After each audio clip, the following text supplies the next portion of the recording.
By the middle of his reign, Bayezid was no longer proving himself. He had already done that. Now he was more dangerous. A man who believed he had mastered fate. Victories followed him, enemies feared him, allies obeyed him, and across the empire his name was whispered in awe and terror. Yildirim, the Thunderbolt. This was the phase when Bayezid no longer asked if he could conquer. He only asked how fast. His empire stretched wider than ever before. From Anatolia to the Balkans, his banners flew over cities that had once sworn loyalty to other kings, other gods, other futures, roads filled with soldiers, markets filled with foreign tongues, castles that once resisted now paid him tribute. He did not rule from one capital. He ruled from movement. From the campaign, from command, Bayezid believed that a ruler who stood still was already dying. In his middle years, his confidence hardened into certainty. He trusted his instincts more than counsel. He trusted momentum more than tradition. Where older rulers relied on slow diplomacy, Bayezid relied on shock. Sudden attacks, rapid marches, unexpected sieges. His enemies often learned they were at war only when his armies appeared at their gates, and by then it was already too late. He tightened his control over Anatolia, breaking the independence of Turkish beyliks that had ruled for generations. Some were absorbed peacefully, others were erased completely. Bayezid believed that divided power invited destruction. Unity, even if forced, was survival. But every victory added weight. Every conquered city added responsibility. Every crushed rival added resentment.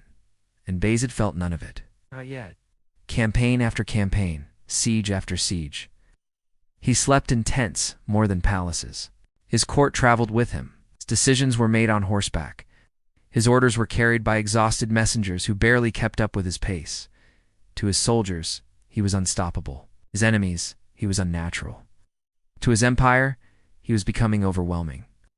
And yet in his mind, he was still not finished. Constantinople haunted him. The city stood like a challenge carved into stone. It had survived Romans, Persians, Arabs, Bulgars, and countless others. It was a symbol that refused to fall. And Bayezid hated symbols that resisted him, so he tightened the noose. He built fortresses around it, cut its supplies, starved it slowly. Day by day, month by month. The city trembled, and the world watched. Bayezid believed he was not just conquering territory. He believed he was reshaping history. In Europe, panic spread. Kings gathered. Knights marched. They told each other stories of honor and glory. They said they would crush the Ottomans. They said Bayezid was just another Eastern tyrant. Bayezid destroyed them. After Nicopolis, his name became a warning spoken in whispers.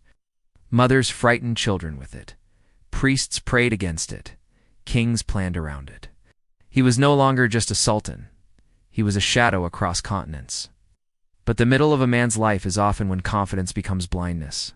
Bayezid began to believe that speed solved everything, that force erased all problems, that fear created stability. He did not notice how governors ruled with cruelty in his name. He did not notice how nobles whispered behind his back. He did not notice how loyalty was turning into obedience, and obedience into quiet hatred.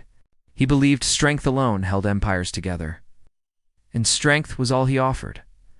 Letters arrived from the East. At first, they were polite. Then they were proud. Then they were insulting. They were from Timur. Bayezid laughed. He had defeated crusades. He had humbled kings. He had starved Constantinople. What was one more rival? But Timur was not like the others. He did not rush. He waited. And Bayezid, in his middle years, no longer waited for anyone. He continued expanding, tightening his grip, demanding more, faster, always faster. His empire grew outward, but inside, it was straining. Like a bow pulled too far, he believed fate favored the bold. He did not realize fate was watching. This phase of Bayezid's life was not about survival. It was about excess. Excessive ambition. Excessive speed. Excessive certainty. He had become the Thunderbolt, permanently striking, burning, moving on, never stopping long enough to see what was left behind.